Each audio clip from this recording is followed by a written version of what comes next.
요한계시록은 제일 일반적으로 유대인들의 이제 마지막에 어떻게 될 것인지에 대해서 기록한 책이죠.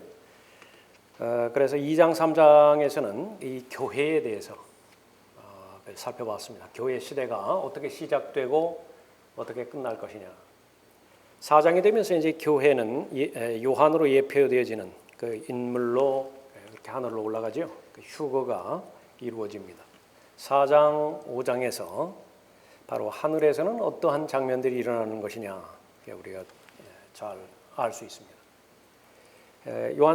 요한계시록 이 4장부터 19장까지 대환란을 4번에 걸쳐서 설명을 하는데 우리가 지금 4장 거쳐서 지금 5장 들어가는데요.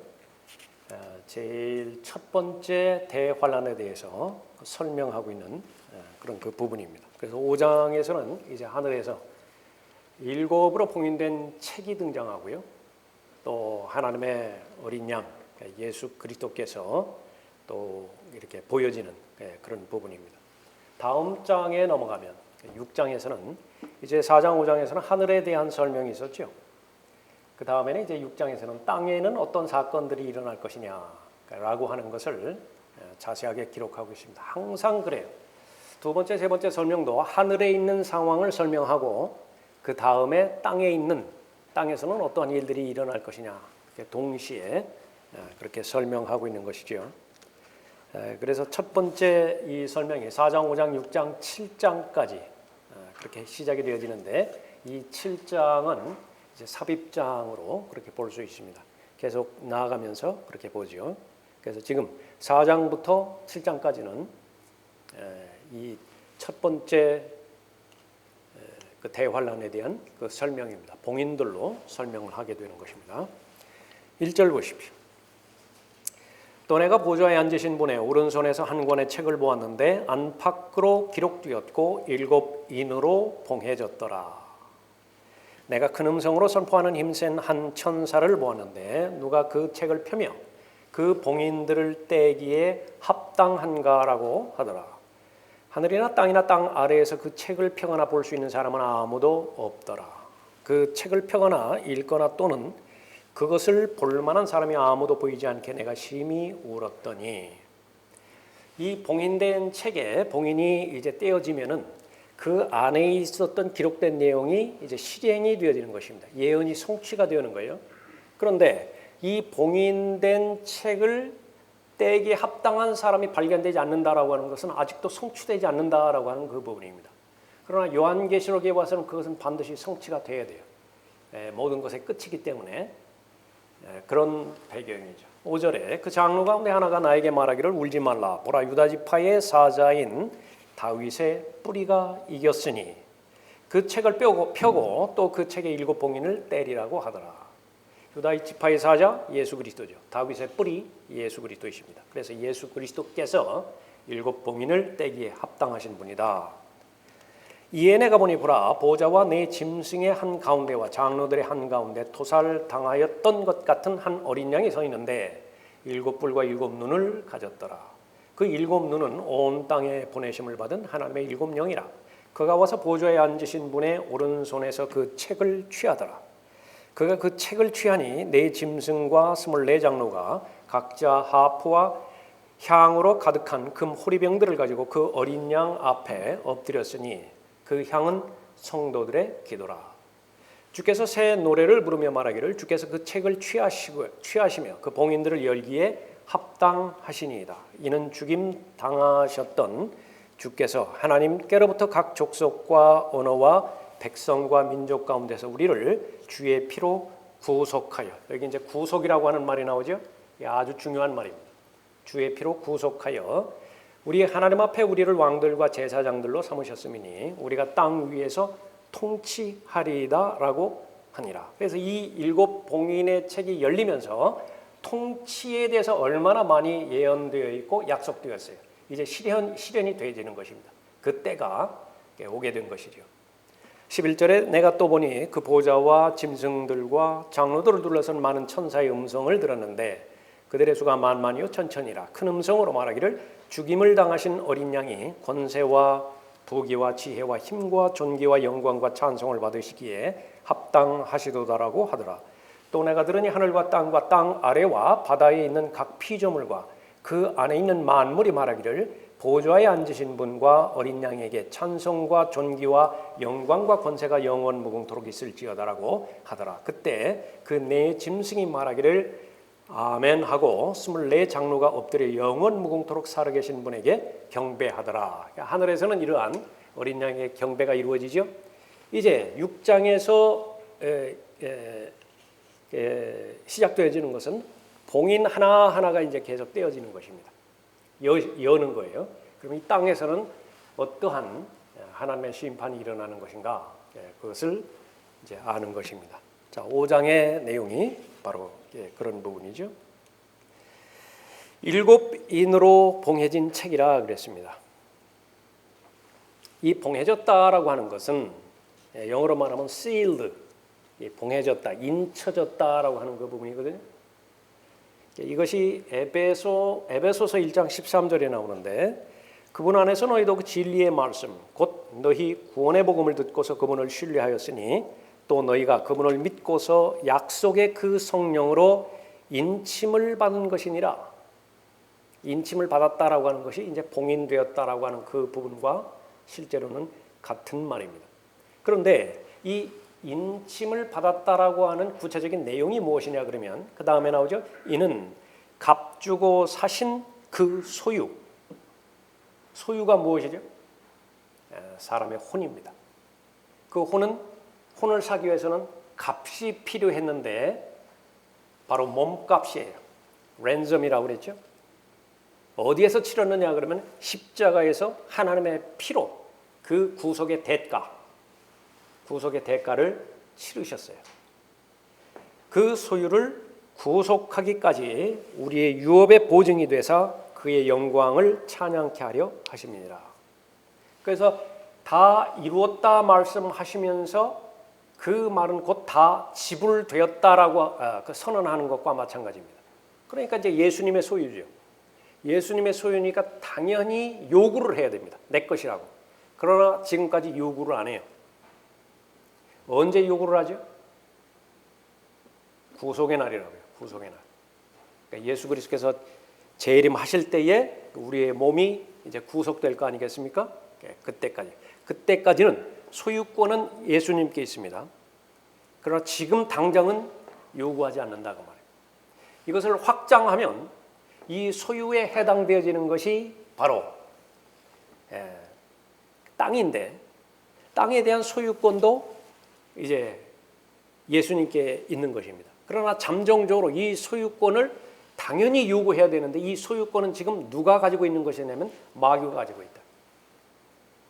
원래는 하나님의 형상으로 창조된 사람에게 이 소유권과 통치권이 주어졌죠. 죄를 지음으로 인해서 범죄를 저지름으로 인해서 이 부동산 등기권이요 넘어가 버렸어요.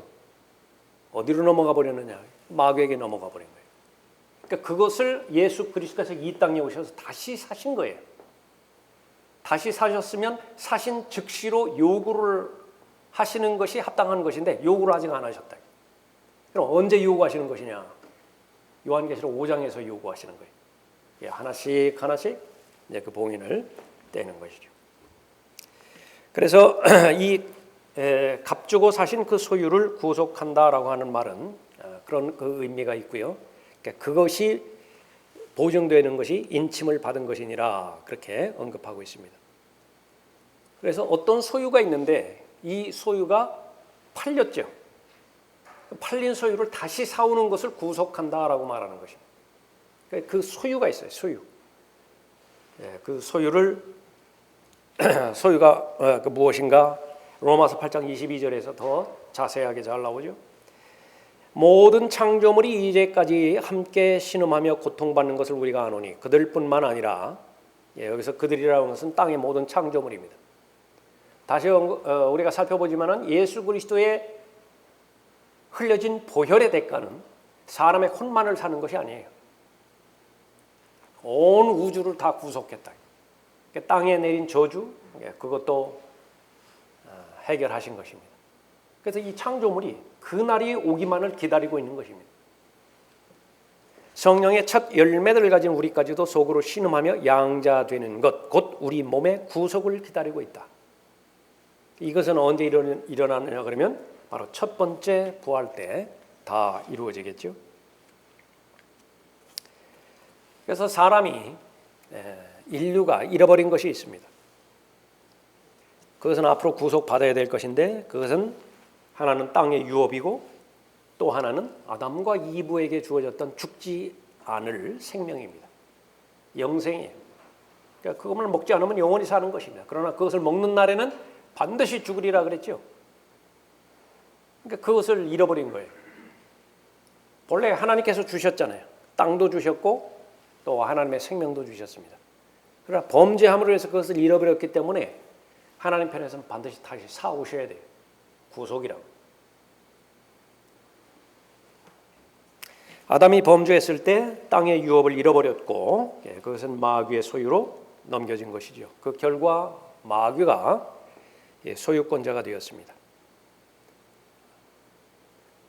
둘 다 주인이라고 요구할 수 없죠. 그래서 아담의 씨는 상속을 받을 수가 없게 된 것입니다. 그런데 지금 실제 원주인은 누구냐 그러면 바로 하나님이시죠. 그것을 예수님께서 다 이루셨습니다. 이제 요구하실 날이 있다고. 언제 요구하실 것이냐? 본문 말씀에 의하면 이 봉인된 책, 일곱으로 봉인된 책이 있습니다. 이 책이 열려질 때에 요구가 되어지는 것입니다. 다시 거기에 몇 절인가요? 10절에 보십시오. 5장 10절에 우리 하나님 앞에 우리를 왕들과 제사장들로 삼으셨으니 이는 우리가 땅 위에서 통치하리이다 그랬죠. 바로 그 시점이 바로 그 부분입니다. 아담이 자신의 소유를 잃어버렸는데 자신의 능력을 통해서는 다시 사올 수가 없어요. 불가능합니다. 한번 망가져 버렸기 때문에 망가지기 전의 상태로 자력으로 그것을 회복할 수 있는 능력이 없습니다. 어떻게 해야 될 것이냐? 다른 사람이 되찾아줘야 되는 것입니다. 두 가지 이 부분에 대해서 그림이 하나 나오는데 하나는 보아스와 룻과의 관계에서 보아스가 그 에비멜렉의 그 땅을 다시 사죠. 구속하죠. 룻기 4장에서 그 부분이 하나 있고요. 또 하나는 이제 에레미야 32장에서 또 에레미야가 자기 자신의 친척 삼촌의 땅을 다시 사는 부분인데 그것이 레위기 25장에 나온 것입니다. 하나님께서 원래의 주인에게 땅을 주었는데요. 그 땅은 절대로 타국인이 영원히 소유할 수 없어요. 아무리 오래 간다 하더라도 50년이 맥시멈입니다. 그 50년이 차면 다시 원 주인에게 돌려줘야 돼요. 그러니까 그것은 무엇을 내다보는 것이냐 그러면 이스라엘의 땅, 그것은 영원히 다른 이방인들이 차지할 수 없다라고 하는 것 사실을 보여주는 것입니다. 그러니까 이스라엘이 회복되어진다라고 하는 것은 땅을 되찾는다라고 그렇게 말하는 것입니다. 에레미야 32장 거기는 보십시오.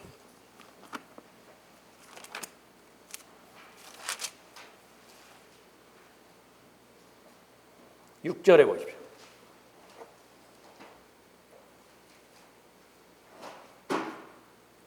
에레미야가 말하기를 주의 말씀이 내게 임하여 말씀하시기를 보라 내 삼촌 살룸의 아들 하나무엘이 내게 와서 말하기를 너는 아나돗에 있는 내 밭을 사라.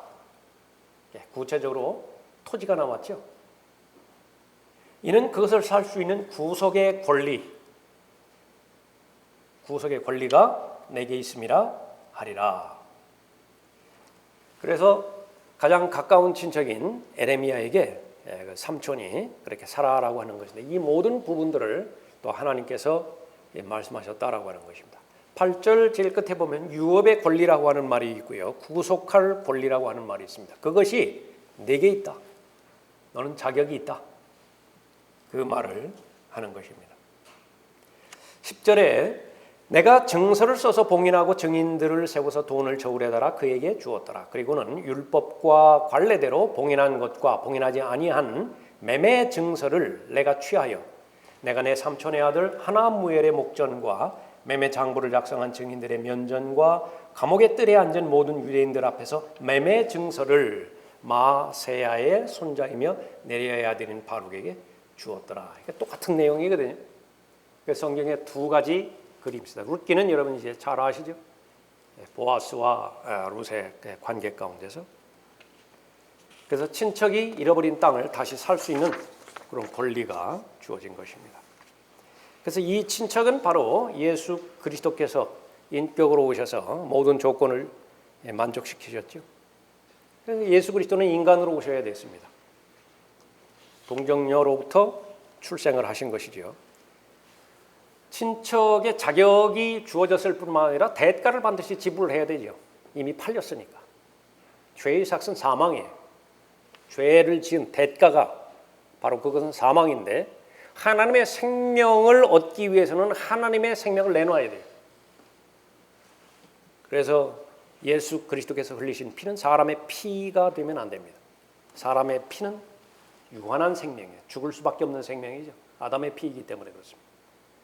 그래서 하나님의 생명인 죽지 않을 피, 영생이, 영원한 생명이 담겨있는 그 피를 구속의 대가로 십자가에서 지불하셨습니다. 베드로전서 1장 18절 말씀이죠.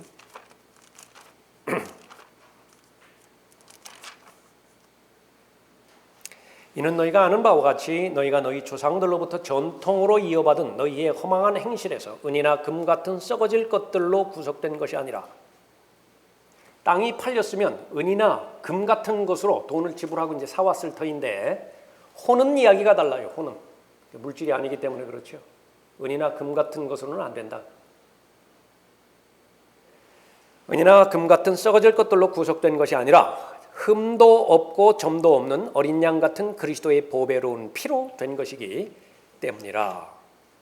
이 부분들이 세상의 기초가 놓이기 이전에 계획이 되었고, 이제는 하나님의 때에 예수 그리스도께서 나타나신 것이죠. 그래서 모든 부분들이 다 지불되었음에도 불구하고 지금 당장 그것을 요구하지 않으시는 것입니다. 그러면 언제 요구하시는 것이냐? 그것이 바로 구속의 때예요. 구속의 날까지 성령께서 우리를 어떻게 해주셨다고요? 인쳐주셨어요. 봉인해 주신 것입니다. 성령 하나님께서 한번 닫으셨으면 어떠한 사람도 그걸 열지 못해요. 그대로 보존되는 것입니다. 하늘에 있는 것들이나 땅에 있는 것들이나 땅 아래에 있는 것들, 어떤 것들도 어떤 피조물이라도 그 봉인을 열 수가 없는 것입니다.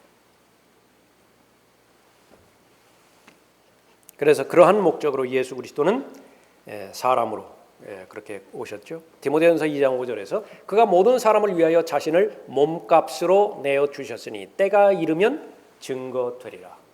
그 때가 언제인 것인가? 오늘 우리가 살펴보는 요한계시록 5장에 이제 증거한다고. 어떻게 증거하죠? 힘센 천사가 누가 그 책을 펴며 그 봉인들을 떼기에 합당한가? 그러니까 유일한 예수 그리스도 외에는 합당한 자가 없습니다. 예수 그리스도께서 이제 그 봉인을 떼는 것이죠. 그러면 이 어린 양이 하나님 보좌 오른편에 앉아 계셨다가 이제는 떼기 위해서 나오시죠.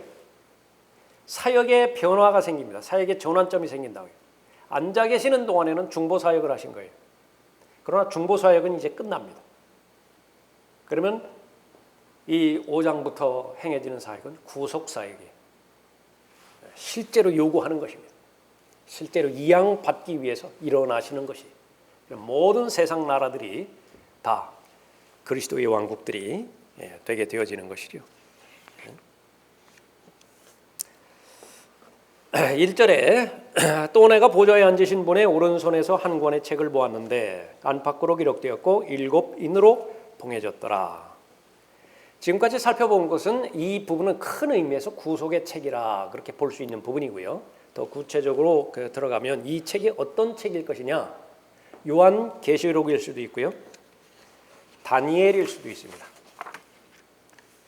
그것은 다니엘 12장에서 마지막이 이를 때까지 이 일들을 봉인하라 그렇게 다니엘 12장이 끝나죠.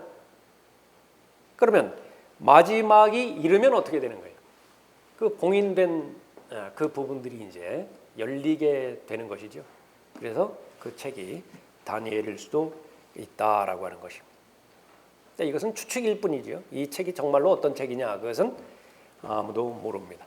요한계시록일 수도 있고 또 다니엘 성경일 수도 있고. 2절에 내가 큰 음성으로 선포하는 힘센 한 천사를 보았는데 누가 그 책을 펴며 그 봉인들을 떼기에 합당한가라고 하더라. 하늘에나 땅이나 땅 아래에서 그 책을 펴거나 볼 수 있는 사람은 아무도 없더라. 자격 있는 사람은 아무도 없습니다. 천사나 성도나 하늘에 있는 성도나 또 이 땅 아래에 있는 아무리 경건한 능력 있는 설교자나 목사나 땅 아래에 있는 어떤 마귀들이나 구원받지 못한 자들이라도 그 책을 열 자격이 없게 되는 것입니다. 그 책을 편다라고 하는 그 부분은요, 연다라고 하는 말이죠. 그래서 그냥 물리적으로 몇 페이지 이렇게 편다, 그 말이 아니라 그 안에 있는 내용을 이해하고 있다라고 하는 그런 내용입니다. 누가복음 24장 45절에서 그때 그들의 지각을 열어 성경을 깨닫게 하시더라. 이해하게 되는 거죠. 사도행전 16장 14절에서 주께서 그녀의 마음을 열어 바울이 말한 것에 주의를 기울이게 하시니라. 4절에 그 책을 평하나 읽거나 또는 그것을 볼 만한 사람이 아무도 보이지 않기에 내가 심히 울었더니. 이 책을 열 사람이 없다고 한다면 이 땅에 대한 하나님의 계획, 사람에 대한 하나님의 계획, 그것이 바로 구속의 소망이죠. 그것이 이루어지지 않는 것입니다. 5절에 그 장로 가운데 하나가 나에게 말하기를 울지 말라. 보라, 유다 지파의 사자인 다윗의 뿌리가 이겼으니 그 책을 펴고 그 책의 7 봉인을 떼리라고 하더라. 창세기 49장 9절 이후에서 바로 유다 지파의 사자는 예수 그리스도임을 알 수 있죠. 홀이 유다에게서 떠나지 않을 것이라 그렇게 말씀하고 있습니다. 마태복음 1장 1절에서 예수 그리스도는 다윗의 아들이라고 불리시죠. 아들이라고 하는 말은 아버지와 동격을 이루는 부분입니다. 그래서 예수 그리스도는 아들 하나님이신데 그 아들 하나님을 이 사복음서에서 기록하기를 다윗의 아들, 아브라함의 아들, 아브라함의 후손이죠. 그 다음에 사람의 아들, 인자라고 말씀하셨죠.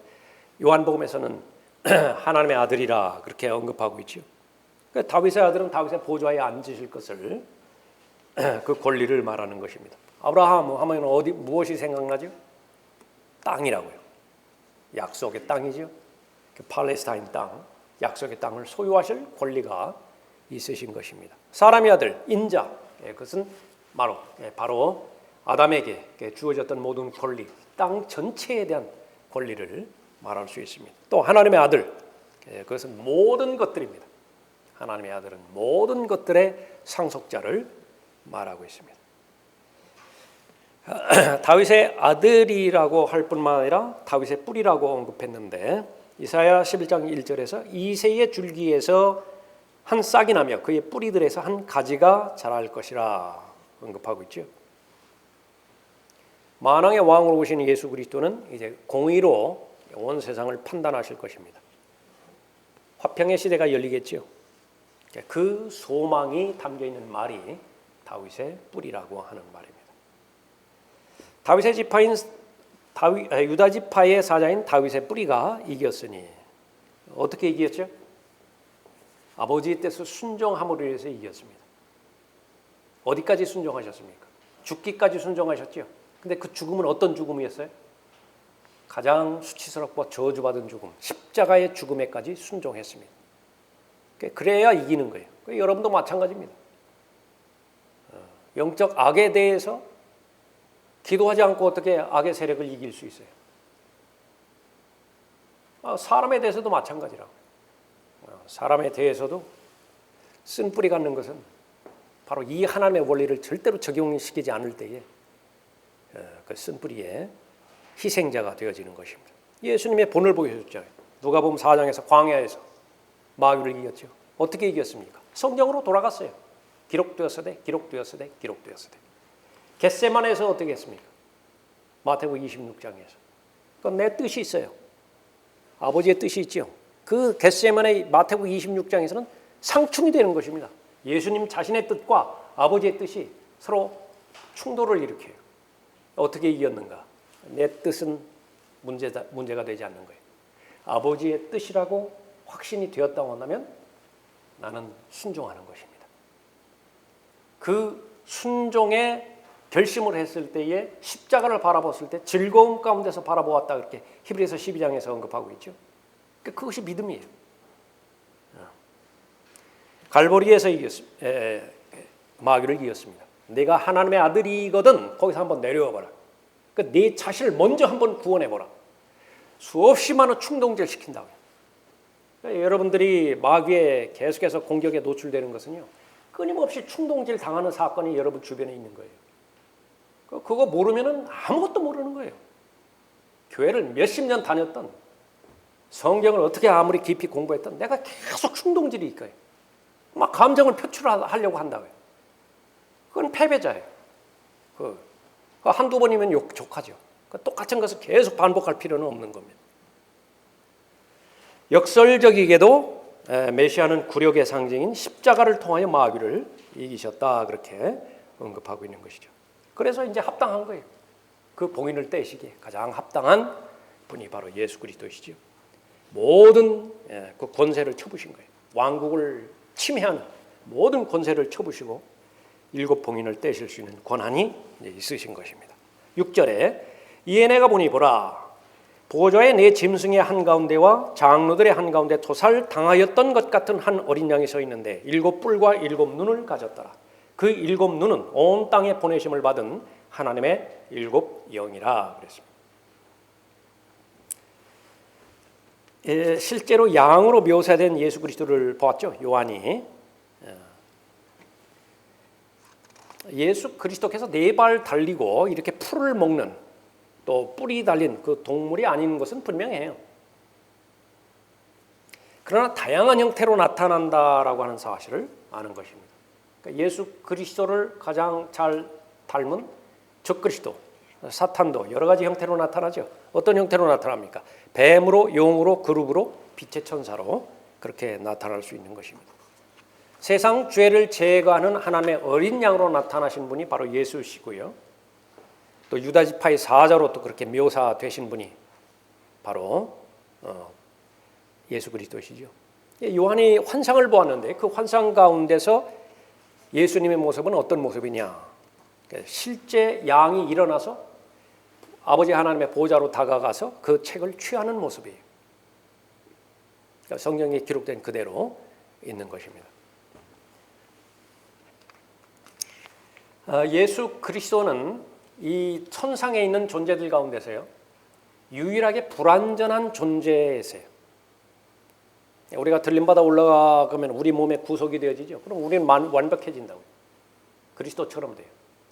그러나 영혼 가운데서 예수 그리스도의 손과 발에는, 허리에는 상흔이 있다고. 시간이 오래 지나면은 내가 하나님으로부터 받았던 은혜를 잊어버릴 수도 있어요. 그러니까 영혼에서는 어떨는지 모르지만은 우리가 지상에서 아는 동안은 그래요. 그러니까 지금 당장 급할 때는 뭐라도 줄 것처럼 그러지만은요, 조금 지나면 이제 배고픈 거 해결되죠. 등이 따뜻해지죠. 그럼 다 잊어버려요. 예외되는 사람 아무도 없습니다. 여러분 과거를 한번 생각해 보세요. 과거에 여러분이 어떤 처지에 있었는가? 얼마나 많은 성도들이, 얼마나 많은 믿음의 동역자들이 기도해서 그 어려운 난관을 구출해 주었는가? 또 실제적으로 얼마나 많은 도움을 주고받았어요.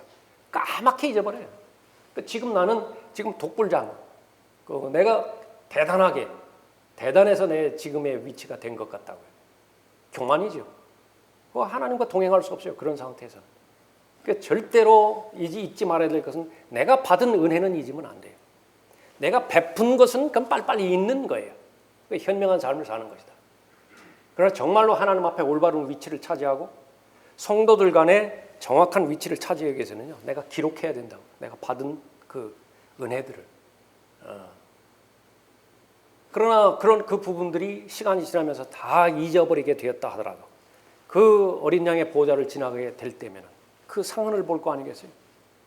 그럴 때마다 저 상흔이 없었던들 내가 여기에 존재하지 못하는 것입니다. 그 상처가 있었기 때문에 지금의 내가 여기에 있게 되어지는 거죠. 그러니까 그것을 감사하게 되어지는 것입니다. 7절에 그가 와서 보좌에 앉으신 분의 오른손에서 그 책을 취하더라. 환상 가운데 요한이 보는 것은 바로 이 실제 양으로 묘사되는 것을 보았죠. 보좌로 걸어와서 그 책을 취하는 것입니다. 8절에 그가 그 책을 취하니 네 짐승과 24장로가 각자 하포와 향으로 가득한 금 호리병들을 가지고 그 어린 양 앞에 엎드렸으니 그 향은 성도들의 기도라. 그들이 새 노래를 부르며 말하기를 주께서 그 책을 취하시며 그 봉인들을 열기에 합당하시니이다. 이는 죽임 당하셨던 주께서 하나님께로 각 족속과 언어와 백성과 민족 가운데서 우리를 주의 피로 구속하여 그랬습니다. 무엇을 노래할까요? 예수 그리스도의 보혈을 노래해야 돼요. 자랑할 게 뭐가 있나요? 주 안에서 자랑하는 거 하라고 그랬는데 피밖에 없어요. 우리는 구원받은 죄인들이라. 가장 성령으로 충만하고 말씀에 따라서 인도함을 볼 때 내 입에서는요 예수 그리스도의 피만 나온다고. 보혈의 공로, 은혜, 자비, 하나님의 인도하심, 그러니까 그것이 많이 나온다. 내가 이제 비정상적일 때는 뭐가 나와요? 지저분한 것들 다 나온다. 마가복음 7장에 있는 것들. 자기 자랑만 하는 것이죠. 자기 입증하고 자기를 주장하기 위한 그런 말들로 점철되는 것입니다. 그러나 여기는 달라요. 새 노래를 부르며 하늘에서는 유일하게 피만 노래한다 그랬습니다. 그리스도인들이 하늘에 도달했을 때 그들은 예수 그리스도의 피를 노래한다. 지금 연습한다고요. 우리가 어떤 모임이든지 찬양으로 시작하죠. 그 찬양에는 무엇이 있습니까? 예수 그리스도의 피가 있는 거예요. 은혜가 있죠. 예수 그리스도의 자비가 있는 것입니다. 그것을 노래하는 것이 바로 성도예요. 10절에 우리 하나님 앞에 우리를 왕들과 제사장들로 삼으셨음이니 우리가 땅 위에서 통치하리라고 하시니라. 여기서 후천년주의, 무천년주의자들 실제로 영적인 왕국을 여기서 말하는 것이라 그렇게 말한다고 한다면 이 요한계시록은 그런 사람들에게는 아무런 의미가 없는 그런 부분이 되는 것입니다. 거의 대부분의 사람들이 그리스도인들이 현재 통치하고 있는 중이라고 가르치는 것이죠. 그렇게 설교하고 있고 그렇게 믿는 것이에요. 그래서 자신의 힘으로, 다시 말하면 복음의 능력과 교회의 능력으로 무슨 문화를 정복하고 무슨 정치를 정복하고 이 세상의 악을 그렇게 해결하고 그렇게 하려고 한다고요. 그래서 무슨 기독당 이런 것들 만들어 가지고서 국가에 그렇게 정치적으로 그렇게 개입을 하고 그렇게 해보려고 하는 그 부분이지만은요, 그거는 하나님의 나라와 천국은 그런 것이 아니에요. 만왕의 왕 그분 자신이 오시지 않는 한 여기는 변함이 없어요. 계속해서 더 타락하기만 그렇게 되는 것이죠. 십자가 없이 면류관을 받으려고 하는 사람들, 지금 이 교회가 그리스도인들이 통치하고 있다라고 그렇게 믿는 사람들입니다. 그러나 성경적 원리는 너무나 분명하죠. 십자가 없으면 면류관도 없어요. 이 시대에는 면류관의 시대가 아니라고. 적어도 요한계시록 4장에서 이제 교회가 들림받잖아요. 5장 지나서 6장에서 대환란이 시작되잖아요. 그러니까 그것을 구분하지 못하면 안 된다. 그러니까 대환란이 끝나고 통치를 해야지. 대환란 전에 통치의 그 부분은 성경적이 아닌 것이죠. 대환란은 언제 오는 것입니까? 그리스도인이 휴거되어야 되죠. 휴거되기 이전에는 십자가예요. 고난으로 부르셨다고요. 우리를. 잠깐 고난을 받을 것을 예상해 주셨어요. 그런데 이 모든 것들은요, 모든 형제들이 다 공통적으로 받는 고난이에요. 보편적이라고요. 고통은. 십자가는 보편적으로 다 겪는 것이죠.